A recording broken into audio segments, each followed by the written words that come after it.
ശിവസേന ഉദ്ധവ് വിഭാഗവും ബി.ജെ.പിയോട് അടുക്കുന്നു. മഹാരാഷ്ട്ര മുഖ്യമന്ത്രി ദേവേന്ദ്ര ഫട്നാവിസിനെ പ്രശംസിച്ച് ശിവസേന മുഖപത്രം സാമ്ന. വികസനത്തിന്റെ പുതിയ യുഗത്തിലേക്ക് മഹാരാഷ്ട്ര കടക്കുന്നതായി ലേഖനത്തിൽ. ഫട്നാവിസിന്റെ പ്രവർത്തനം അഭിനന്ദനം അർഹിക്കുന്നതെന്നും പരാമർശം. വിവരങ്ങൾ നൽകാനായി ഗൗതം ചേരുന്നുണ്ട്. ഗൗതം, എന്തൊക്കെയാണ് വിശദാംശങ്ങൾ? അഞ്ജന, ശിവസേന ഉദ്ധവ് വിഭാഗം ബി.ജെ.പിയിലേക്ക് അടുക്കുന്നു എന്നതിന്റെ ചില സൂചനകളാണ് ഇന്നിപ്പോൾ സാമ്നയുടെ മുഖപത്രത്തിൽ പറഞ്ഞിരിക്കുന്ന കാര്യങ്ങൾ.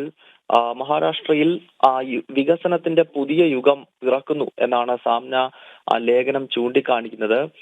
അടുത്തിടെ ഗഡ്ചിറോളി പോലെയുള്ള ചില ജില്ലകളിൽ, പ്രത്യേകിച്ച് വനവാസി വിഭാഗങ്ങൾ തിങ്ങിപ്പാർക്കുന്ന മേഖലകളിൽ ദേവേന്ദ്ര ഫട്നാവിസ് സന്ദർശനം നടത്തുകയും വിവിധ വികസന പദ്ധതികൾക്ക് അവിടെ തുടക്കം കുറിക്കുകയും ചെയ്തു.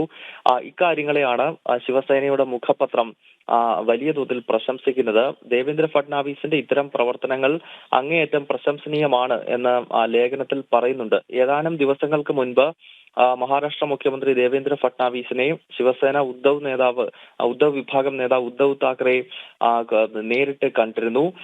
കഴിഞ്ഞ തെരഞ്ഞെടുപ്പിൽ ഉദ്ധവ് വിഭാഗം ദയനീയമായി പരാജയപ്പെടുന്ന കാഴ്ചയാണ് തെരഞ്ഞെടുപ്പിൽ കണ്ടത്. അതിന് പിന്നാലെയാണ് ഇന്ത്യ സഖ്യവുമായുള്ള ബന്ധം ഉപേക്ഷിച്ച് NDAയുടെ പാളയത്തിലേക്ക് തിരികെ എത്തുന്നതിനെ പറ്റി ശിവസേന ഉദ്ധവ് വിഭാഗം ചിന്തിച്ചു തുടങ്ങിയത് എന്നാണ് മനസ്സിലാക്കാൻ കഴിയുന്നത്. അതിനുശേഷം തുടർച്ചയായി ദേവേന്ദ്ര ഫട്നാവിസിനെയും ബി.ജെ.പിയെയും പ്രശംസിച്ചുകൊണ്ടുള്ള പ്രസ്താവനകൾ ഉദ്ധവ് വിഭാഗത്തിനൊപ്പമുള്ള പല നേതാക്കന്മാരും നടത്തുന്നുണ്ട്. ഇതിന് പിന്നാലെയാണ് ഇപ്പോൾ ശിവസേന ഉദ്ധവ് വിഭാഗിന്റെ ഔദ്യോഗിക മുഖപത്രമായ സാമ്ന തന്നെ ബി.ജെ.പി മുഖ്യമന്ത്രിയെ പ്രശംസിച്ച് രംഗത്തെത്തിയിരിക്കുന്നത്. അഞ്ജന. ശരി.